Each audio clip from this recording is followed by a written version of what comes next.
What is up guys, welcome back to another video. Today we're going to be doing here a deck profile for my Hatterene V deck. This is definitely very fun, definitely amazing of course. I've done a few updates to this, I've done a few tweaks to it by playtesting and all, and I've tried up some new spicy tech. So with that being said, I thought I'd actually share this with you guys.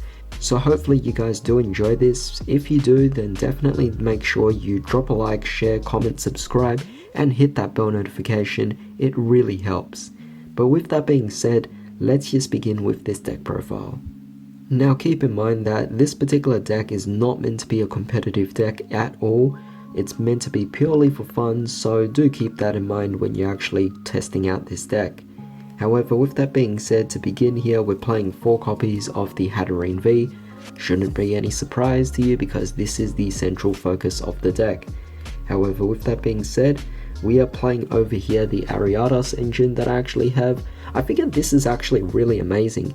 Because we're playing Yellhorn to actually confuse our opponent's active Pokemon, why not use Ariados to actually be that secondary boss's orders to switch out your opponent's bench from their active? That's just really amazing. I actually really like that. Of course, Ariados is a bit more on the specific side of things. However, it's not entirely the worst thing out there, and if it doesn't work out, you could always just discard it away using your quick balls or your researchers. Moving on here, we're playing 4 copies of Jirachi. I just thought this was really nice. Going for the Jirachi loop is a really good thing to do here.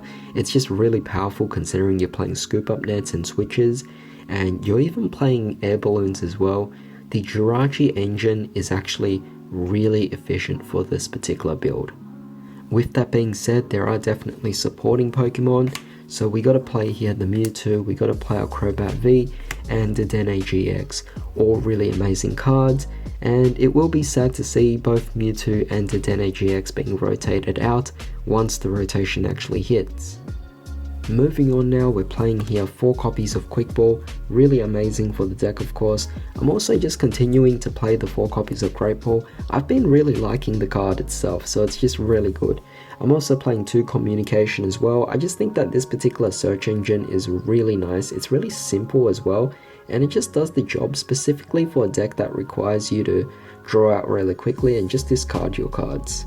And that goes without saying that we're also playing over here 4 copies of the Pokegear 3.0, just really amazing cards here. However, with that being said, we need some cards that facilitate the deck in its actual gameplay, so we're playing here 2 air balloons for a bit of manipulation of the board, Viridian City, or Viridian Forest that is, getting all of the energy we actually need. And I'm also playing here 2 energy switches, allowing us to manipulate the energy around each of our Pokemon whenever it's actually necessary, which definitely works out for the deck.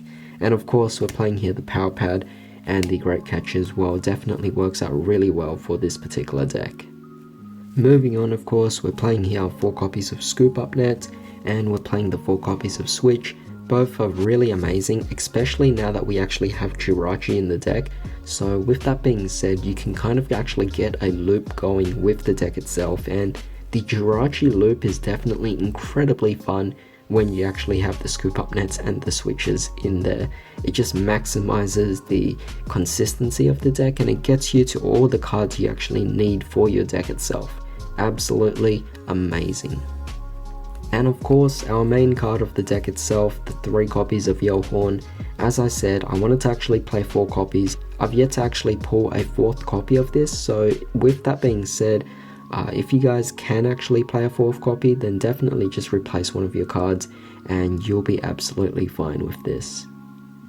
But of course, that goes without saying that we need some supporters for the deck itself, 2 copies of Boss's Orders and 4 copies of the Research. Now you guys might be thinking, why not play 4 copies of Boss's Orders, because if you're going to maximize it by playing the Ariados engine as well, then doesn't it work out?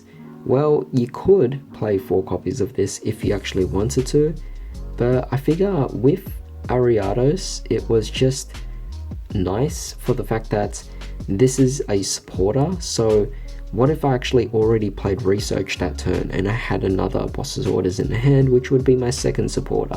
I wouldn't be able to play it because I've already played the Research that turn. So to avoid the conflict of 2 supporters in your hand, I didn't want to play too many of the boss's orders, just in case I already had a research in hand to play. So with that being said, the Ariados definitely does work out for the deck itself. You could also play the Pokemon Catcher, that's not too bad of an option as well. However, that is still requiring you to actually go for a coin flip and relying on the fact that you can get heads, which is not always a guarantee. So because of that, I figure the Ariados engine is definitely a lot better in this case. And to finish things off here, you guys might be a little bit surprised, but we're playing 8 copies of the Psychic Energy, the basic Psychic Energy. Last time I was playing 10 copies of it. It's definitely nice, but I realized you didn't really need to play 10 copies of it. You know, you drew into all these extra copies and it didn't really do much anyway. 8 copies actually just does the job.